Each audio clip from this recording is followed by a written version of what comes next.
Gang, what's up? It's Trollbot.EXE. Back at it again with another video. And today, I am covering Armored Trooper VOTOMS, the 1983 anime only. So I won't be covering any material like The Last Red Shoulder or Roots of Ambition. This time, the anime is a real robot show, directed by Ryosuke Takahashi, fresh off of his success with Fang of the Sun Dougram from 1981, which was the first ever real robot anime after Gundam.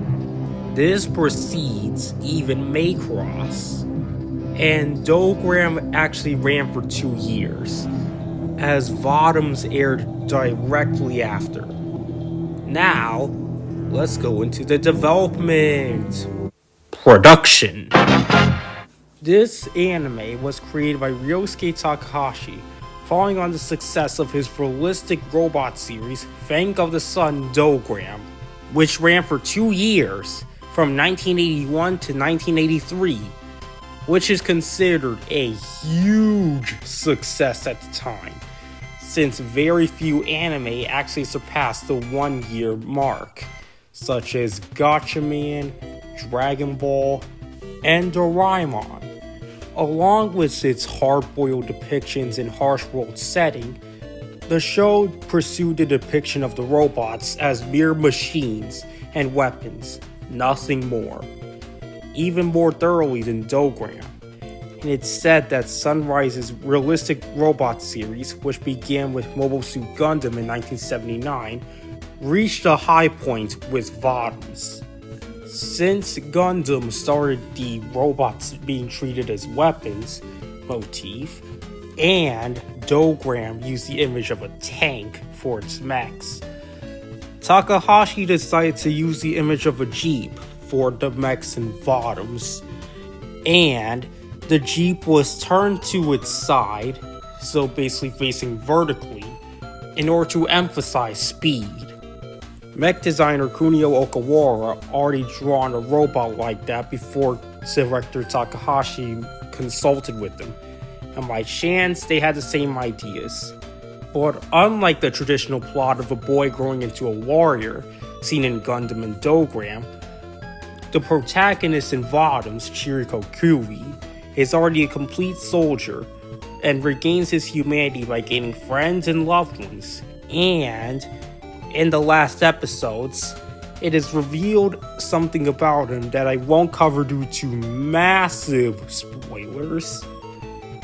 But this work is considered a high point in the careers of director Ryosuke Takahashi, character designer Norio Shirayama, voice actor Hozumi Goda, the voice actor for Kiriko, and composer Hiroki Nui. Did it live up to all these expectations? Well, let's start with the hero. So, our hero for this show is 18-year-old Kiriko Kui, an ex-soldier from the Melkian army who deserted after seeing his team attack their own side. The reason to him, unknown. However, he learns this is all part of a treasure hunt, and the treasure is a mysterious woman who appears to be familiar to Kiriko. His personality? Okay, I'm not gonna hold you. This man is made up of 100% pure, unfiltered dog. Though he doesn't show much emotion. His combat skills, however, adding to the dog part, he is like that, as we discover. And in the latter half of the show, we learn why he is like that. Moving on, there are 4 notable characters. First we're going over is Fiona, aka Proto 1, aka the Prototype. She is a prototype perfect soldier, designed to have superhuman combat skills. She is voiced by the late Kazuko Yanaga, and this is the role she was most known for. She is most notably caught in between two love triangles. First one being between her, Kiriko, and another character, Kokona, and another one between her, Kiriko again, and another character, Epsilon, which I'll mention later. Moving on, we have Goso, voiced by the late Kosei Tomita, the original voice actor for Doraemon, and Emperor Daibazal from Go Lion.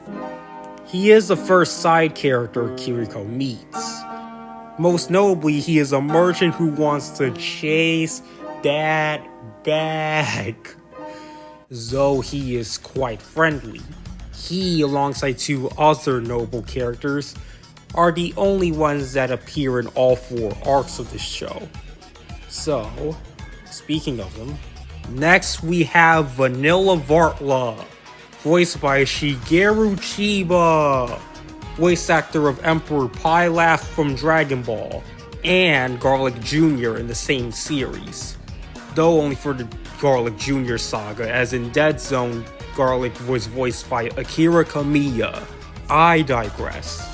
Similarly to Goso, Vanilla is focused on the bag chase, and he frequently gets into arguments with Kokona, though there seems to be romantic tension between the two. And Kokona, speaking of, is voiced by Yoko Kawanami, who voice acted Mika from God Mars, among many other roles. For most of the show, Kokona is infatuated with Kiriko, and thus, initially she doesn't like the idea of Fiona all that much. In the second arc, when Vanilla opens a bar, Kokona participates as a singer, and even gets her own insert song, which we hear a couple of times. So, that's interesting.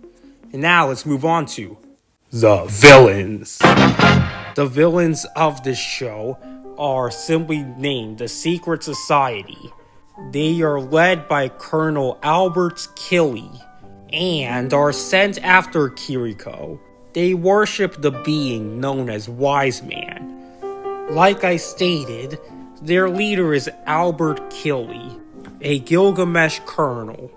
For context, the Astragalus galaxy is split between 2 superpowers, the Gilgamesh and Balorant, who were at war with each other until a sudden peace treaty following Kiriko's discovery of the mysterious woman, aka Fiona. Back to Killy. He doesn't really do much until the second half of the show. He is voiced by the late Saburo Kame. Other members include Aaron and Guran Schmidl, the Giga Forehead twins, aka scientists who experiment on perfect soldiers, and their most noble experiment is on Epsilon, who serves as a rival for Kiriko in the second and third arcs. He is voiced by Kyunosuke Kami.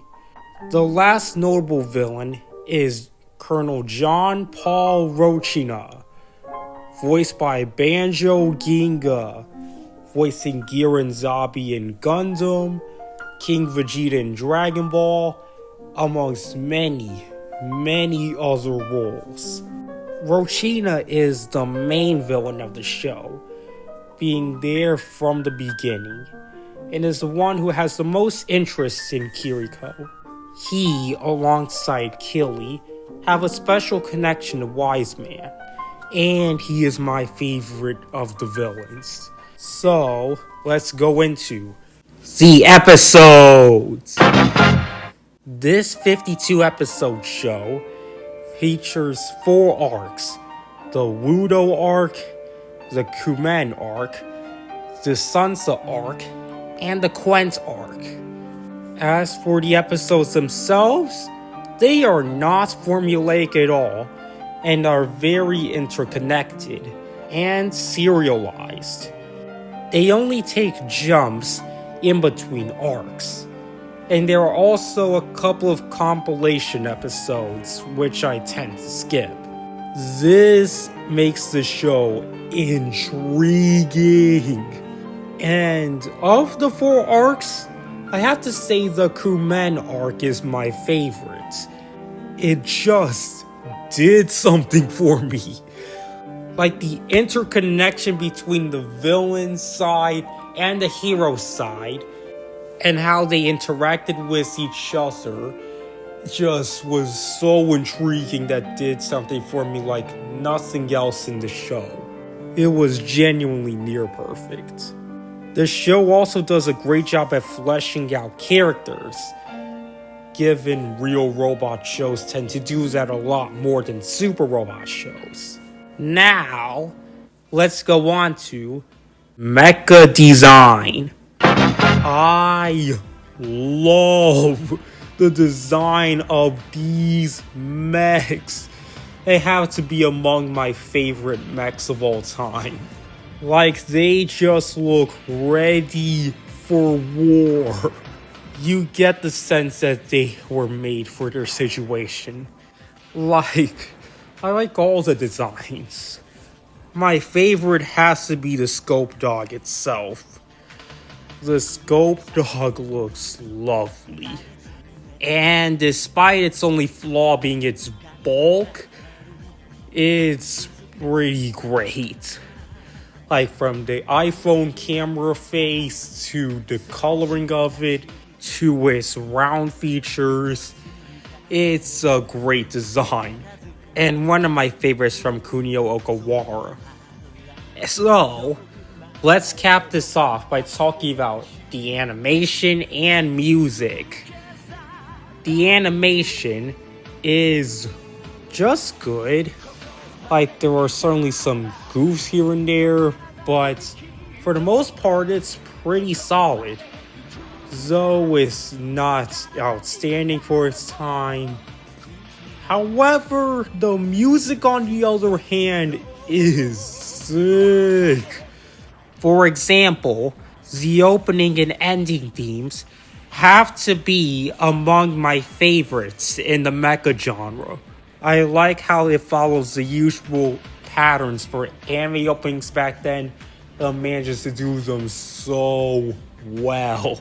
As I already stated, the music was composed by Hiroki Inui, and is a pretty solid music track list. Though some of the tracks get quite repetitive. Though never to the same degree as Zambot 3. As Inui's score is much better. Overall thoughts. I love this show, as you can tell. I really like it. As such, I would give it a solid 97 out of 100%. Though there are some tweaks that could perfect this show, those tweaks are minor, and it deserves its reputation as one of the best anime ever made. So, what to do next? Well, I'll probably get to remaking an old video. That video being When Lies Become Truth, the Menace of 2023. I never watched that video back. I don't know what was with me back then, but that video was horribly put together. So look forward to it, and in the meantime, later fools.